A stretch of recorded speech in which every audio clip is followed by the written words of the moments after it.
Well, the thing is, that's not entirely true. Now, of course, China does lead the charge when it comes to exports, but do you know what? In order to manufacture all of those products, they need to import a lot of things from abroad. Germany, instead, sells way more than what it buys. In fact, 1 out of every 10 products sold on the international market is made in this country, which has a population 15 times smaller than China.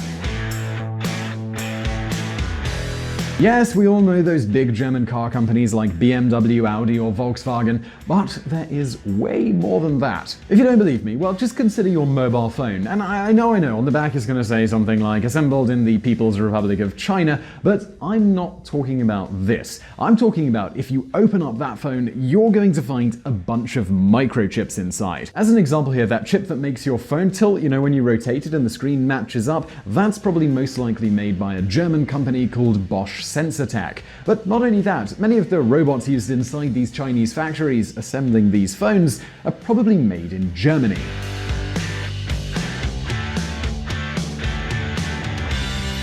In other words, in Germany, they manufacture the things that go inside of other things that are manufactured by things that are made in Germany. And now you might be wondering, how is any of that possible? I mean, factories, they should be built in places with cheap labor costs, right? I mean, how is it possible that Germany, with relatively high salaries, is such an industrial powerhouse? Well, the good news is that today we're going to answer that question for you, but as always, before we get into all of that, let's take a look back at the history.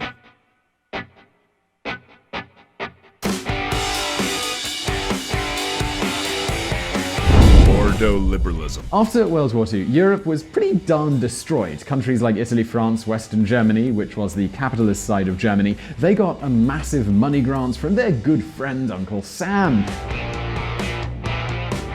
But wait just a minute, because each of these countries used that money in totally different ways. The French president, for instance, was this guy that you'd see on TV, General Charles de Gaulle. De Gaulle came from the military and was no friend of private companies. His political creed, the so-called dirigisme, was about nationalizing big businesses and leading the whole country's economy as if it was an army. Well, in Western Germany, they chose a totally different path. Both the Chancellor Konrad Adenauer and his finance minister Ludwig Erhard spent years thinking about their own economic system. It was a mixture between the competition of free market capitalism and the safety net provided by the government. They then decided to give this system what is probably the worst name in the world ever. They called it ordoliberalism or social market economy. Competition is the most promising means to achieve and secure prosperity. Ludwig Erhard. In other words, while de Gaulle centralized the economy in Paris, Konrad Adenauer designed a system where the government would put into place a set of conditions, but the other players would make their own decisions. This explains why in Germany, trade unions, regional governments, and of course companies are quite so important. And so now you might be wondering, what are the keys that are needed for a system like this to work? And, well, has it really worked out at all? Well, let's get right into that. A stable currency. I'm pretty sure at some point you've heard some economists saying that devaluing a currency boosts exports, right? For instance, imagine we have a shoe manufacturing facility in Mexico, and we want to sell a pair of shoes to the American market. Let's say the price of these shoes is 2,000 Mexican pesos. At the time of making this video, those 2,000 pesos is equal to about $110. But let's say that, all of a sudden, the Mexican central bank decides to print money and therefore devalue its currency. From one day to the next, the pair of shoes could be worth $90. Therefore, it would be easier to sell these shoes abroad. Now, this is a theory that's actually supported by most governments today. Now, the Germans, they actually decided to do the exact opposite, and for the later part of the 20th century, the German mark was actually one of the most stable currencies in the entire world. And this might lead you to wonder, well, how is it possible that Germany could export so much when their products were not actually that cheap? Alright, well, let's go back to our shoes example for just a moment, but actually this time I'm going to tell you the story of a real company. This is a company from the north of Germany and it's called Desma.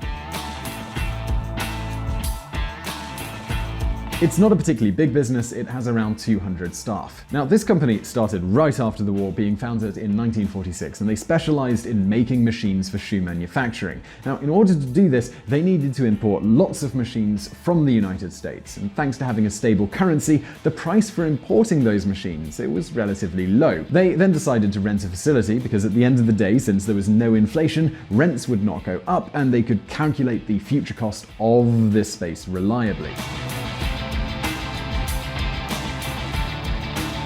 But it wasn't only that. Since German companies couldn't offer lower prices, DESMA had to innovate. And in 1960, they invested in state-of-the-art technologies to manufacture rubber-sole shoes. 10 years later, DESMA was the world leader in PVC soles. It's in fact likely that the soles of the shoes you're wearing right now are made by a DESMA machine. This company, with 200 staff, now sells to every country in the world, including China. And you know, this is just one example of the thousands of small and medium-sized companies, the so-called Mittelstand, that made up Germany. The Mittelstand's success has attracted admiring glances from the rest of Europe. But it's built on foundations that may be hard to copy. And yes, I know, the German mark is a thing of the past, because in 2002, the Germans, they abandoned this currency and they adopted the euro. But think about it, while other countries like Spain, they were using weaker countries before, Germany had a strong currency for decades. That means that in 2002, German companies were already more competitive than anyone else's. But again, hold on a minute, because there's many other things that can explain the success of the German model, so let's dig into these now. The educational system. Now, I can probably guess what you're going to say. Come on, Simon, Germany isn't really famous for its educational system, is it? And to some extent, that's right. If you look at the PISA report, Germany isn't even ranking inside the top 10. But then again, German students managed to find a job right after they finished their studies. So, with not such a great educational system, well, why is this happening?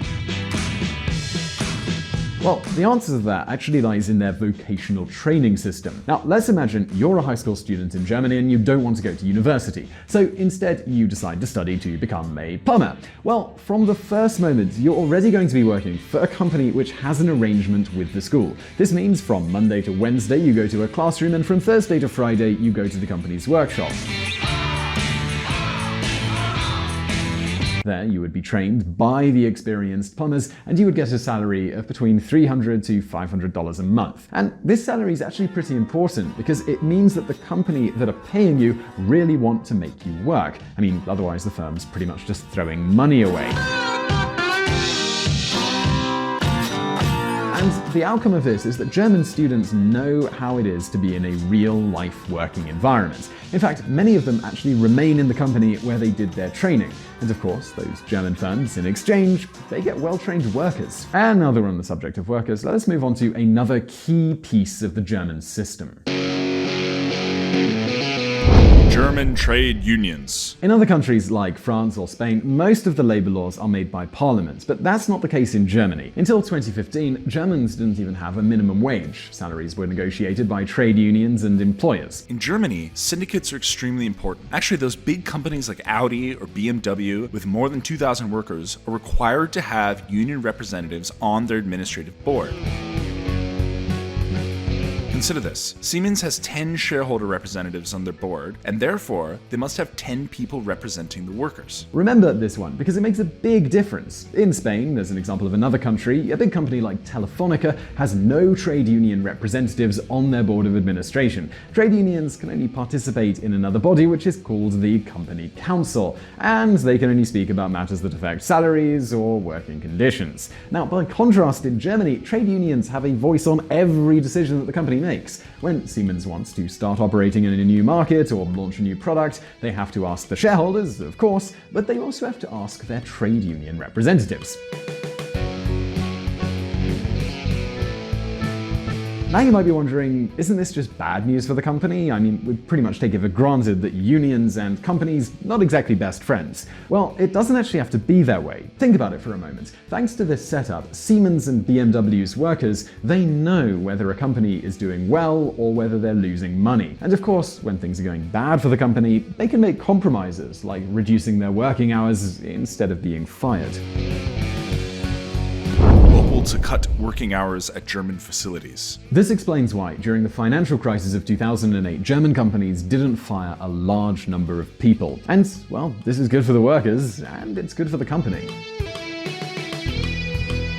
But wait a minute, because I know what you're thinking right now. Those German trade unions are collaborating with big capitalists in order to exploit the workers. Right? I mean, it must be happening. Well, the answer there is actually certainly not. The reality is that the average wage in Germany is around $3,400 a month. That's higher than the state of New York. And that's in a country with a pretty affordable cost of living. A flat in Berlin is about half the price of a flat in New York City. And despite all of this, Germany maintains its position as the third biggest country when it comes to exports.